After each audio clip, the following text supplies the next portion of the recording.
Usually చాలామంది ఏం జేస్తున్నారంటే, ఈ రీల్ లైఫ్ చూస్తారు గదా! చూసిన తర్వాత ఏందంటే, అక్కడ అతని అంగం అట్లా ఉంది, పెద్దగుంది, అది ఇది ఫ్రెండ్స్ వాళ్ళతో విని అతను అంగం అన్ని పొడుగులుందంట సార్, అంత ఇంచెస్ ఉందంట, నాది గూడా గావాలి అని చాలామందొస్తారు నా దగ్గర. నేను వాళ్ళకి చెప్పేదేంటంటే, ఇప్పుడు నేను ఫ్యాక్ట్ చెప్పబోతున్నాను. ఇంతకుముందు గూడా ఎన్నో సార్లు చెప్పిన. 21 ఇయర్స్‌లో డిసైడ్ అయిపోతది మీ అంగం సైజు. దాని తర్వాత పొడుగు గాదు. మీ హైట్ ఎలా ఉంటుందో అంగం గూడా అలాగే ఉంటుంది. మీ హైట్ ఒకవేళ 5'5", 5'6" ఉన్నారనుకోండి. ఇప్పుడు అతను 5'6" ఉన్నాడు మా ఫ్రెండ్, నాకు గూడా 5'6" కావాలంటే నేను 5 అన్నాననుకోండి. ఎట్లా కుదురుతది?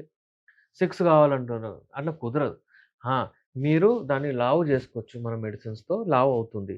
ఇప్పుడు వీళ్ళు ఆన్‌లైన్ ఏవైతే మెడిసిన్ తెప్పించుకుంటారో స్పెషల్లీ హైట్ కొరకు. మీది అలా అయిపోతది, ఇలా అయిపోతదంటే నమ్మి పాపం వాళ్ళు తెప్పించుకుంటారు. అది తప్పు. అది తీసుకొచ్చిన తర్వాత వాళ్ళకు అంగస్తంభన ప్రాబ్లమ్స్ లాంటివి, సైకలాజికల్ ప్రాబ్లమ్స్ చాలా వస్తాయి. ఈవెన్ డిస్ప్యూటెడ్ మ్యారేజెస్ వరకు గూడా ఎళ్ళిపోతున్నారు. ఎందుకంటే అది చేయగానే అక్కడ స్కిన్ సెన్సిటివిటీ అంతా ఎక్కువైపోతుంది. దాని వలన శీఘ్రస్ఖలనం వచ్చేస్తుంది. ఏ ఆయిల్ అయినా సరే అది ఇది వాడొద్దు. నేచురల్ మెడిసిన్స్ మన దగ్గర మేము తయారు చేస్తాము అది ఏసిన తర్వాత మీకు తెలుస్తది.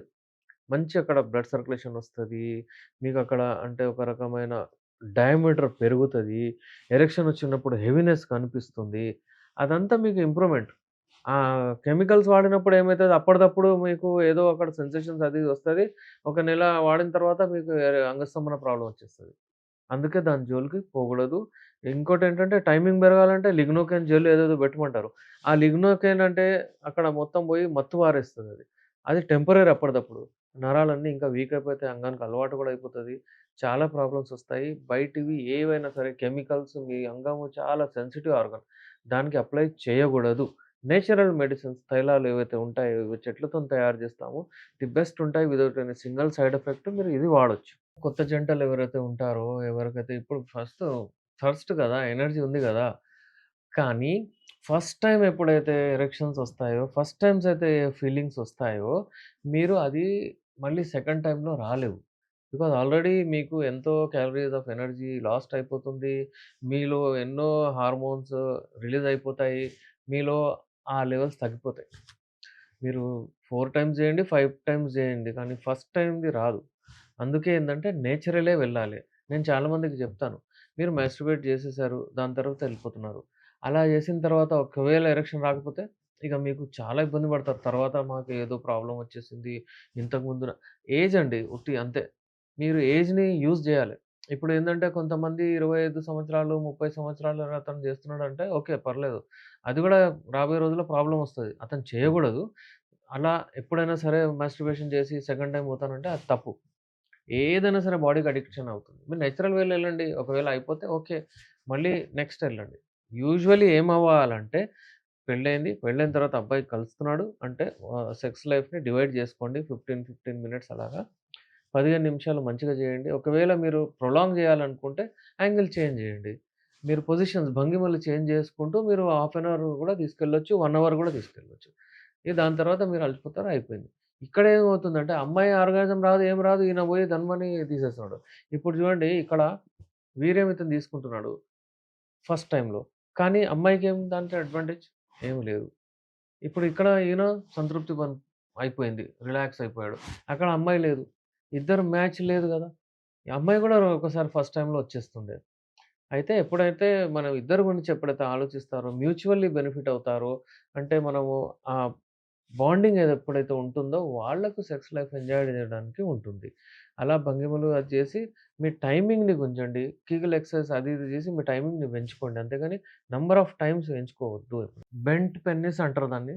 నార్మల్లీ ఇదేదైతే ఉంటుందో పెరోనీస్ డిసీజ్ అని ఒకటుంటుంది. అక్కడ స్కార్ టిష్యూ ఫార్మ్ అయితది. దానివల్ల ఏమవుతుందంటే అంగం వంకర పోతుంది. ఎరెక్షన్ అప్పుడు వంకర పోతది.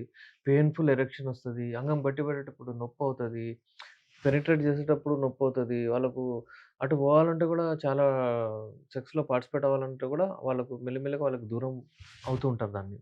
అలాంటప్పుడు ఒకవేళ బెంట్ పెనిస్ పుట్టుకతో ఉందనుకోండి అప్పుడప్పుడు కొంతమందికి లెఫ్ట్, కొంతమందికి కొంచెం రైట్ ఉంటది. No problem. కానీ ఒకవేళ పెయిన్‌ఫుల్ ఎరెక్షన్స్ ఉంటే అంటే అంగము నొప్పి అవుతుందనుకోండి అంగానికి మీరు కలిచేటప్పుడు, ఎరెక్షన్ వచ్చినప్పుడు నొప్పవుతుంది. దానికి ట్రీట్‌మెంట్ అవసరము. ఒకవేళ మీకు కర్వేచర్ ఏదైతే ఉంటుందో, కర్వ్ ఏదైతే ఉంటుందో ఒకవేళ సిగ్నిఫికెంట్‌లీ కర్వ్ అటు ఇటు కింద అయిపోతే కూడా ప్రాబ్లమే. అలాంటప్పుడు కూడా చాలా నా దగ్గర చాలా పేషెంట్స్ వచ్చారు ఈ పెరోనస్ డిసీజ్ తీసుకొని. వాళ్ళకు సర్జరీ చేయించుకోవాల్సొస్తది యూజువల్లీ. మన మెడిసిన్స్‌తో కొంచెం ఉన్నప్పుడు సెట్ అయిపోద్ది. ఇప్పుడు హస్తప్రయోగం జేసి కొంతమంది వాళ్ళ అంగాన్ని లెఫ్ట్ సైడ్, రైట్ సైడ్ వంకర జేసుకుంటారు. వాళ్ళకి నేను చెప్పేదేంటంటే, మీరు రిలాక్స్ ఉండండి. అంత పవర్‌ఫుల్‌గా మీరు ఎక్కువ కొట్టుకుంటారు, అది జేస్తారు, ఏదేదో రాపిడి జేస్తారు, ప్రోన్ మాస్టర్బేషన్ గోడకు అలా జేసి ఫ్రాక్చర్స్ గూడా అయితున్నాయి. ఫ్రాక్చర్ ఎలా అయితే కట్టుమని సెన్సేషన్ ఎళ్ళిపోతుంది. ధన్మని అంగం కిందకెళ్ళిపోతుంది. ఇక విపరీతంగా వాళ్ళు ఎప్పుడైతే అది అంత ఫోర్స్‌ఫుల్‌గా కొట్టుకుంటారో, ఈ నరాలు అవి ఇవి అన్నీ ఒత్తుకపోతాయి. అంతా మర్చిపోతారు వాళ్ళు. అలా జేసి అది ధన్మని ఫ్రాక్చర్ అయిందనుకోండి. ఫ్రాక్చర్ అంటే ఏంటి? బొక్క ఫ్రాక్చర్, బోన్ ఫ్రాక్చర్ విన్నారు మీరు. ఈ పీనైల్ ఫ్రాక్చర్ గూడా ఉంటది. అంగం గూడా ఫ్రాక్చర్ అయితది.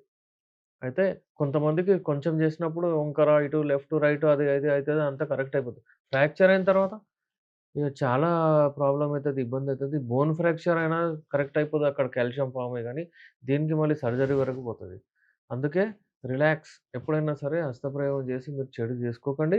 బెంట్ పెన్నిస్ ఏదైనా ఉంటే పుట్టుకతో ఉంటే దాన్ని ఇగ్నోర్ జేయండి. నొప్పి లేకపోతే కూడా ఇగ్నోర్ జేయండి. ఒకవేళ మధ్యలో వస్తుంది ఇప్పుడు మెల్లిమెల్లిగా అటు ఇటు పోతుందంటే మీకు ట్రీట్మెంట్ అవసరం. మన దగ్గర తైలం, మన హల్వా క్యాప్సూల్ మన ఈ నేచురల్ మెడిసిన్స్‌తో మనం ట్రీట్మెంట్ జేస్తాము. మళ్ళీ మీ ఫార్మ్ వచ్చేస్తుంది. ఈ బెంట్ పెన్నిస్ ఎప్పుడైతే ఉంటుందో హస్తప్రయోగం చేసిన తర్వాత వంకర, తింకర అయి దాని గర్త్ గూడా తగ్గిపోద్ది. సన్నగా గూడా అయిపోతది. ముంగట ఏదైతే ఉంటుందో అది ఎక్కువగా ఉంటుంది. దాని గర్త్ వెనకాల సన్నగా అయిపోతుంది. ఇలాంటి ఇబ్బందులుంటే కూడా మనతో తీసుకొచ్చి మెడిసిన్స్ ఉంటాయి. The best